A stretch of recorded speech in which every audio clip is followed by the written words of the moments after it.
What is the question? What is meant by the orbit of a satellite, and on what basis the artificial satellites are classified? Yes or no? This is the question. Now, how to just understand this question first? What is meant by an orbit of a satellite? What do you mean by the word called orbit? Orbit means what? By the explanation, how will it be sounding? Orbit means what? What is orbit? Orbit means a particular line in which the earth is said to be revolved. Alright? Orbit मतलब दायरा. Alright? अब तुम लोग के घर के सामने किसी और का घर बना सकता है क्या कोई? क्योंकि घर की जगह भी तुम्हारी है, घर के सामने की जगह भी तुम्हारी है. यस और नो? समझ लो तुम्हारा घर है, उसके ऊपर किसी और का पतरा बाहर आएगा एक्स्ट्रा ऊपर से, तुम लोगों को सही चलेगा क्या? आगे जाके तुम लोग को अपना कोई माला बड़ा नहीं करेगा तो तुम लोग को नहीं कर पाओगे वो चीज़, अगर सामने वाला वैसा करता है तो. M I right? तो ऑर्बिट मीन्स व्हाट? अ दायरा. Orbit of a satellite is its path around the earth. Orbit मतलब क्या? एक वो दायरा सैटेलाइट का जिस रास्ते पे वो चलेगी अर्थ के आजू बाजू में. अर्थ के गोल गोल सैटेलाइट घूमेगी ना, तभी तो वो वर्क कर पाएगी. Am I right? The second point states that on the basis of angle of orbital plane of a satellite can be the equatorial plane of the earth or it can be an angle to it. समझ में आ गया? Equatorial plane equator से होते हुए जाएगा, उसको आप क्या बोलेंगे? Orbital plane. और वही ऑर्बिट में आपकी सैटेलाइट चलेगी या तो कोई एक पर्टिकुलर एंगल पे चलेगी. समझ में आएगा आपको? थोड़ा सा क्रॉस रहेगी या तो थोड़ा सा लॉन्ग रहेगी. समझ में आया आपको? वो एक एंगल बना के चलेगी जिसकी वजह से सैटेलाइट को अच्छा रेंज मिलेगा, वो रिसीव कर पाएगी सिग्नल्स और ट्रांसमिट भी कर पाएगी. इतना क्लियर हो गया आपको? जब ट्रांसमिट और रिसीव हो पाएगा बराबर से तभी तो डेफिनेटली एक रेंज बनेगा और सैटेलाइट का कोई वैल्यूएबल यूज़ होगा. राइट? देन सेकेंड पॉइंट में क्या बोला गया है? On the basis of the nature of the orbit. Orbit का नेचर कैसा है? Orbital plane can be circular और elliptical in shape. Orbital plane या तो सर्कुलर रहेगा या तो गोल रहेगा. एलिप्टिकल मतलब अंडे के आकार में. अंडा पूरा गोल रहता है क्या? नहीं, नीचे से ज़्यादा थोड़ा सर्कुलर रहता है, ऊपर से थोड़ा कम एजी रहता है. यस और नो? तो उसको क्या बोलेंगे? एलिप्टिकल. क्या बोलेंगे? तो सैटेलाइट दो तरीके में रहेगा. Alright? On the basis of the height about the satellite. Orbit height के बेसिस पे भी रहेगा. यस और no? Orbit of the satellite can be HEO, MEO और LEO. अब तुम लोग बोलेंगे HEO, MEO और LEO क्या है? HEO जो है, no it's not head office. Look down there. HEO is high earth orbit satellite. A satellite orbiting at a height equal to or greater than 35,780 kilometer. How much kilometer? 35,780 kilometer above the earth's surface is called high earth orbit satellite. Satellite जो है उसको high earth orbit satellite कब बोलोगे आप?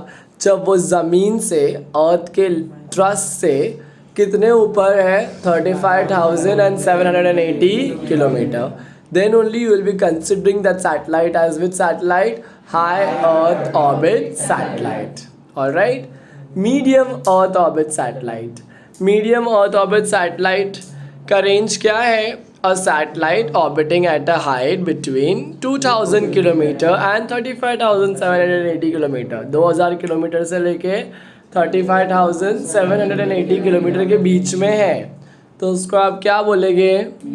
Medium अर्थ orbit satellite. High earth orbit satellite का range कितना था? 35,780. और मीडियम अर्थ ऑर्बिट का कितना था? समझ में आया? एलिप्टिकल का मतलब क्या होगा? ओके, इतना क्लियर हो गया आपको? एक शेप में उसको क्या बोलेंगे? Elliptical. The next is low earth orbit satellite. Low earth orbit satellite का मतलब क्या होगा? Satellite orbiting at a height between 180 kilometre and 2000 kilometre. उसको आप क्या बोलोगे? Low earth orbit satellite. समझ में आ गया? इतना क्लियर हो गया तुम लोग को? लो अर्थ ऑर्बिट का कितना बोला है? 180 kilometre to 2000 kilometre 180 kilometre to 2000 kilometre. Alright. Then over here, write the proper name of the orbit of satellite shown in the following figure with the height from the earth surface. यहाँ पे तुम लोग को ये diagram को क्या करने का है? फिलअप करने का है. जो अर्थ से एकदम नज़दीक है वो कौन सी ऑर्बिट ऑफ सैटेलाइट है? लो अर्थ ऑर्बिट सैटेलाइट. दिख रहा है आपको एकदम अर्थ से नज़दीक वाली सैटेलाइट, ये वाली, उसको आप क्या बोलोगे? लो अर्थ ऑर्बिट. ना ज़्यादा दूर है ना ज़्यादा नज़दीक है, उसको आप क्या बोलोगे? मीडियम. क्या बोलेंगे? और जो ज़्यादा एकदम ही फार अवे है उसको आप क्या बोलेंगे? हाई अर्थ ऑर्बिट सैटेलाइट, क्योंकि किलोमीटर्स का डिफरेंस आ रहा है ना वहाँ पे. Yes. The next question is why are geostationary satellites not useful for the studies of polar region? Polar region मतलब क्या? पोलर रीजन मतलब वेरी नाइस, जहाँ पर ठंड हो, बर्फ़ हो, जहाँ पर आपको पोलर बियर दिखे, वाइट टाइगर दिखे, white different type of species which always stays in a cold region like penguin and all that are called as what? Polar region animals, and that region which has ice cover or snow cover is called as what? Polar region. Understood. तो geostationary satellite जो है वो polar region में क्यों नहीं जा सकती है? तो इसका यहाँ पर हम लोगों को क्या दिया है? रीज़न दिया हुआ है. ओके. जियोस्टेशनरी, जियो मतलब क्या? ज्योग्राफी. ज्योग्राफी से वर्ड क्या आता है? जियो. स्टेशनरी मतलब क्या? रुका हुआ. यस और नो. ट्रेन कहाँ रुकती है? स्टेशन पे. एयरपोर्ट पे नहीं रुकती है ना, स्टेशन पर रुकती है. तो इसके लिए वहाँ पर स्टेशनरी का मतलब क्या होता है? रुकना, स्टेबल होना. तो यहाँ पर क्या बोला है? Consider a satellite, consider a satellite that revolves around the earth in equatorial plane. Equatorial plane मतलब क्या? इक्वेटर के अंदर. अब इक्वेटर है तो वहाँ पर ठंडी रहेगी क्या? क्या रहेगी? गर्मी, क्योंकि जहाँ पर सन रहेगा वहीं पे इक्वेटर प्लेन रहेगा. यस और नो. इक्वेटोरियल प्लेन में क्या रहेगा? सन का हीट रहेगा. यस और नो. तो वहाँ पर पोलर रीजन आने के चांसेस है क्या? सन के रीच से पूरा क्या हो जाएगा? बर्फ़ क्या हो जाएगा? पिघल जाएगा. तो consider satellite that revolves around the earth in an equatorial plane at 35,780 kilometre from the earth surface in the same sense as the Earth's revolution and has a period of 24 hours which is the same as that of the Earth's rotation. Such a satellite appears stationary when observed from the Earth. Hence it is called as what? Geostationary satellite. यहाँ पर देखो क्या बोला गया है? एक satellite जो है 35,780 किलोमीटर से दूर है. मतलब हाई है क्या? मीडियम है क्या? लो अर्थ ऑर्बिट सैटेलाइट है वो हाई, क्योंकि 35,780 किलोमीटर से ज़्यादा है ना. समझ में आ गया. और वो सैटेलाइट भी 24 घंटे ले रही है पूरे अर्थ को कवर करने के लिए. यस. और उसका ऑर्बिट भी किसके इक्वल है? अर्थ के रोटेशन के इक्वल ही है, क्योंकि अर्थ भी कितना घंटा लेता है? 24 आवर्स लेता है ना सन को रोटेट करने के लिए. यस और नो. तो such a satellite appears stationary when observe from the earth. तो अब उनको ऐसा क्या लगेगा कि वो सैटेलाइट तो रुकी हुई है, बट वो सैटेलाइट रुकी हुई नहीं है. एक्चुअली क्या हो रहा है? वो भी घूम रही अर्थ. अभी तुम लोग को ऐसा लग रहा है कि नहीं घूम रहा है? ऑब्वियसली घूम रहा है. यस और नो. अभी 1-2 घंटे पहले जब तुम लोग आए थे तभी सूरज बहुत ज़्यादा गर्म था, बट अभी तुम लोग बाहर जाओगे तो इतना गर्म रहेगा क्या? क्योंकि अभी इवनिंग हो चुका है, 6 o'clock, डस्क का टाइम आ गया. यस और नो. Dusk means what? जब सूरज ढलता है. Very nice. Such a satellite appears stationary when observe from earth, hence it is called as geostationary satellite. तो वो ऊपर से अपन यहाँ से नीचे से देखेंगे तो वो सैटेलाइट क्या दिखेगा अपने को? एक ही जगह पे स्टेबल दिखेगा. क्या अपन देख पाएंगे यहाँ से नीचे? नहीं. ऊपर देख पाएंगे? नो. बट जहाँ पर वो स्पेस सेंटर है जहाँ से सैटेलाइट को कंट्रोल किया जाएगा, वहाँ से अगर ऑब्जर्व करेंगे तो ऐसा लगेगा कि सैटेलाइट घूम ही रही है, और घूम रही नहीं है, क्योंकि इसको क्या बोलेंगे अपन? Geostationary satellite. इतना क्लियर हो गया ये आंसर? समझ में आया तुम लोग को? मूव ऑन करते हैं सेकेंड पॉइंट पे उसके. A geostationary satellites revolve in the equatorial plane of the earth and thus not around the polar region. क्योंकि जियोस्टेशनरी है और इक्वेटोरियल रीजन में घूम रही है, तो वही रीजन को पकड़ के चलेगी ना, वही ऑर्बिट को पकड़ के चलेगी वो. यस और नो? अभी जो एक ट्रेन है जो चर्च गेट से बोरीवली जाने वाली है, वो कभी गलती से क्या वेस्टर्न लाइन छोड़ के सेंट्रल लाइन में जा सकती है क्या? हार्बर लाइन में जा सकती है क्या? ट्रेन बोलेगी कि मैं वो वाले लाइन में नहीं कि मैं घूम के आती हूँ। Is that possible? No. Yes और नो? तो वैसे ही ये भी सैटेलाइट जो है वो एक ही ऑर्बिट में क्या करेगी? रिवॉल्व करेगी। समझ में आया आपको? Hence question, what is meant by satellite launching vehicle? Satellite को लॉन्च कैसे करते हैं? और explain the satellite launch vehicle developed by ISRO, ISRO. A rocket is used to carry an artificial satellite to desired height above the Earth's surface, and then the project it with proper velocity so that the satellite's orbit the Earth in the desired orbit is called a launch vehicle. अभी तुम लोगों ने बचपन में देखा रहेगा, तुम लोग कोई भी पागल बनाता होगा कि ये देख आसमान में देख लाइन बन रही है, रॉकेट गया वहाँ से. No, it is a jet plane, all right, that leaves a lot of smoke. All right, so that's that. Because of that reason, there's a smoky line which is formed on the sky. That doesn't mean that it's a rocket that is passed on from there. Whenever there is a rocket trial or something, there is always a news announcement for it. समझ में आ गया? News में बताते कि rocket launch होने वाला है, because it takes millions and crores of rupees to get a rocket launch from a place.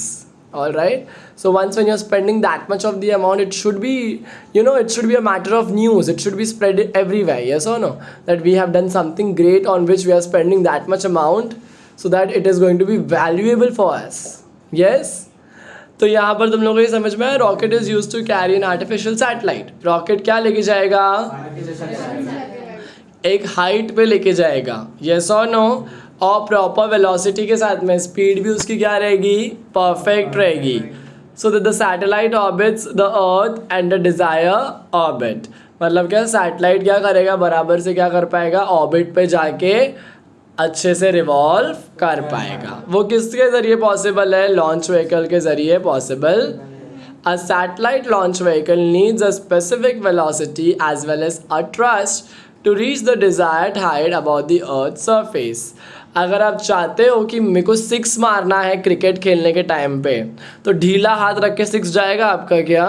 It's impossible, right? You need to have the best technique. The best shot will only give you a matter to win 6. Yes or no? Without that, is that possible to hit a 6? Impossible है. Yes or no? तो वैसे satellite को orbit में लेके जाने के लिए नीचे से आपको ट्रस्ट से बहुत ज़्यादा फोर्स देना पड़ेगा कि रॉकेट लॉन्च हो और सैटेलाइट आपकी ऑर्बिट में जाके रिवॉल्व करे. यहाँ तक का ये क्लियर हुआ आपको? आगे मूव ऑन करते हैं. यहाँ पर क्या बोला है? Accordingly the structure of the launch vehicle decided and designed. The weight of the fuel also contributes a major portion in the total weight of the launch vehicle. मतलब इसके ज़रिए डिसाइड होता है कि लॉन्च व्हीकल कितना भारी रहेगा, उसका वेट क्या रहेगा, उसके अंदर फ्यूल कितना रहेगा. येस और नो? यूरानियम, थोरियम, ऐसे करके सारे एटॉमिक फ्यूल्स, पेट्रोल और गैसलाइट नहीं डाल के लॉन्च करते हैं. समझ में आ गया? There are many multi powerful fuels that are used inside the rockets to get it launch from the earth. exactly, from the place of launch. This also influences the structure of the launch vehicle. In order to use the fuel optimally, multiple stage launch vehicles are now designed and used. मतलब क्या, इसके वजह से क्या होता है? Fuel पूरे तरीके से यूज़ हो सकता है. ऑप्टिमली मतलब क्या? पूरे अच्छे तरीके से. तुम लोगों ने मिशन मंगल मूवी देखा रहेगा ना, उसमें देखा रहेगा तुम लोगों ने कि सैटेलाइट सबसे ऊपर और नीचे ऐसा सिलेंड्रिकल फॉर्म में, ऐसा ड्रम के तरह, मालूम 3 लेयर है ड्रम के, और उसके अंदर फ्यूल भर के उन्होंने डाला हुआ है. जैसे एक टैंक का फ्यूल खाली हो जाएगा, वो टैंक को छोड़ दिया जाएगा. अब जब वो छोड़ दिया जाएगा तो ज़मीन पे आके वो ढम से गिरेगा. तो तुम लोगों को लगता है मुंबई में अपन लॉन्च कर सकते हैं? It's impossible. वरना किसी की भी बिल्डिंग पे आ गया, सर पे आके गिरेगा तो हो गया. तो खाली जगह पे क्या होएगा? इसका लॉन्चिंग अलाउड होगा. वो इतना भारी रहता है कि उसके अंदर फ्यूल जमा करते हैं. और जस्ट इमेजिन करो, अगर ऊपर से कोई एक पत्थर फेंकता है तो अपने सर पे कितने स्पीड में आके लगता है. तो सोचो वो ड्रम किसी के ऊपर आके गिरेगा तो ज़मीन के अंदर गड़ जाएगा सीधा. It would be just equal to the cartoon that we see in the cartoon channels. ऊपर से आगे कुछ भी गिरता है, जैसे कि जब ऑगी एंड द कॉकरोचेस में होता है, ऊपर से आगे कुछ भी गिरता है, टॉम एंड जेरी में होता है, and that ultimately destroy the character and after 2 seconds the character come back into its original version, which will not be possible in the human nature. All right. Then when we move further ahead, this answer it was easy. Yes or no? You've understood it. Now polar satellite launching vehicle का diagram वहाँ पे दिख रहा है आपको, वहाँ पे वो डायग्राम को देखो और डायग्राम को समझो. प्लेस फॉर सैटेलाइट सबसे ऊपर दिया है, यस और नो. और कितने ड्रम है, फर्स्ट, सेकेंड, थर्ड, फोर्थ. मैं ड्रम ऐसे ही बोल रहा हूँ तुम लोगों को समझने के लिए. हाँ, फर्स्ट स्टेज का फ्यूल है, सेकेंड स्टेज का फ्यूल है, थर्ड स्टेज का, फोर्थ स्टेज का. वो सारे जो 4 के 4 स्टेजेस है वो सब नीचे गिर जाएंगे ज़मीन पे. हवा में सिर्फ क्या रहेगी आपकी, सैटेलाइट रहेगी. और नीचे जो दिख रहा है आपको वो रॉकेट है क्या, नहीं, वो इंजन है जिसके अंदर सॉलिड फ्यूल है. जिसके अंदर क्या है, एकदम कड़क फ्यूल है, जिससे नीचे से क्या बनेगा, प्रेशर बनेगा. समझ में आया कि नहीं आया. Why is it beneficial to use a satellite launch vehicle made up of more than one stage? क्या ज़रूरत है आपको सैटेलाइट लॉन्च व्हीकल बनाने की जिसके अंदर एक से ज़्यादा स्टेजेस है, क्यों ऐसी ज़रूरत पड़ी आपको. तो यहाँ पर वो आंसर समझ के ख़त्म करते हैं ये वाले चैप्टर को. क्या बोला गया, earlier satellite launching vehicle SLV used to be single stage vehicle. पहले एक ही ड्रम था, बट अभी SLVs ऐसे वाले एक ही सिलेंड्रिकल ड्रम को यूज़ करके प्रॉब्लम्स क्या हुई थी. It use to be very happy, it use to be very heavy. I am so sorry, happy नहीं, हैवी. हैवी मतलब बहुत भारी था, और एक्सपेंसिव था. एक्सपेंसिव का मतलब क्या होता है, बहुत ही महंगा था. और फ्यूल कंज्यूम भी ज़्यादा करता था, मतलब फ्यूल भी ज़्यादा घसीट लेता. As a result SLV with multiple stages were developed. समझ में आ गया. इसके कारण की वजह से क्या हो गया, मल्टीपल स्टेजेस वाले फ्यूल डेवलप होने लगे. क्लियर हो गया आपको. In multi stage SLV as the journey of the launch vehicle progresses and the vehicle achieve a specific velocity and a certain height, the fuel of the first is exhausted and the empty fuel tank get detached from the main body of the launch vehicle and fall back into the sea or unpopulated land. मतलब क्या होता है कि जैसे ही पहले ही drum का पूरा fuel utilise हो गया, पूरा कंज्यूम हो गया, तो वो क्या हो जाएगा, ऑटोमेटिकली वो सिलेंडर क्या हो जाएगा, उसमें से डिटैच हो जाएगा. जो अटैच रहता है वो क्या हो जाएगा, opposite of attach is detach, and it will be detached from the main satellite source. And वो वहाँ से डिटैच होकर किधर गिरेगा, ज़मीन पे, या तो किसी पानी में गिरेगा, सी में, यस और नो, और अनपॉपुलेटेड लैंड, जहाँ पे ज़्यादा पॉपुलेशन नहीं है वहाँ पर गिरेगा. As the fuel in the first stage is exhausted, the engine in the second stage is ignited. पहले वाले का आग बुझ गया, दूसरे वाले में लग जाएगा. Yes or no? तुम लोगों ने वो फटाके देखे, double shot, triple shot, 4 shots, 21 shots, एक एक करके बराबर फॉर्म लगते हैं ना. क्या एक के साथ में पूरे 21 के 21 बाहर निकल जाते हैं. एक की आग दूसरे में जाएगी, दूसरी की आग तीसरे में जाएगी, ऐसे करते करते ट्यूं ट्यूं ट्यूं करके उड़ते रहते हैं. Yes or no? 21 times. If you have seen 21 shots, yes. The engine of the second stage is ignited. However, the weight of the launch vehicle is now less. अभी launch vehicle का weight क्या हो गया है, less हो गया है. अभी less हो गया है मतलब gravity उसको घसीट नहीं पाएगी. Gravity तो है नहीं ना स्पेस में, तो अपनी सैटेलाइट जो है अच्छी खासी क्या रहेगी, ऑर्बिट में घूमते रहेगी. सुना है ना तुम लोगों ने, ग्रेविटी नहीं है स्पेस में. Yes or no? Next. And then it can move with higher velocity. Does it save fuel consumption? Hence it is beneficial to use a multiple stage satellite launch vehicle. समझ में आया तुम लोगों को ये इतना answer? Was it simple and easy for you to understand? All the 4 answers are clear. High Earth orbit, medium Earth orbit, low Earth orbit, solar, geostationary satellites, trust, everything is clear. Chalo, very good. Do like, share and subscribe, and also comment down. How was